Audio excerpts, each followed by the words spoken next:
Hey guys, welcome back to the channel. Just wanted to give you a quick update on Zion Oil and Gas. I think most of you probably may have gotten this email, but if you haven't, I'll go ahead and share that with you. It came through about 3 hours ago, and I'll go ahead and read this to you. This is an operational update and also gives you an update on you only have one more week to participate in that unit program that they're offering. So it says, Dear followers and supporters of Zion, I'd like to take this opportunity to give each of you a quick update on our drilling operation. We are well underway of our second stage of the drilling campaign, heading towards the true vertical depth of 2,600 meters or 8,530 feet.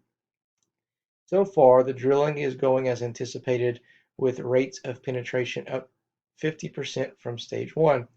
The outlook for the next couple of weeks will see the crew navigate through a known zone of difficulty, which will slow down the vertical drilling depths, as non-drilling services will be utilized to protect the borehole, as well as preventing the loss of fluids in this area. Once the crew passes this particular zone, the drilling rates will continue to rise as we approach the second casing run and cementing operation around the end of the month. And then they talk about if you want to invest in Zion's work through our unit program, you may still do so or do again just by clicking here. So next up, we'll just kind of take a look at this video, and that'll be it for today's video. All right, guys, so I'm gonna go ahead and just play this video. This is actually the first time I've seen it. I'm just checking my email now.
Alright guys, so that was the video that they sent with their operational update. I'm not sure why the sound wasn't working on it, but you know, is what it is. Hopefully you enjoyed all those clips that they shared with us. That's pretty cool to see. So they finished today at about 70 cents, and we're up at about 0.5% today in the green. So it'll be curious to see exactly what happens tomorrow, if we're going to actually have any type of positive reaction from the news or not. But it would be nice to see it move closer to the dollar mark sometime soon. So just keep an eye on it, guys, and happy trading. Take care. See you tomorrow.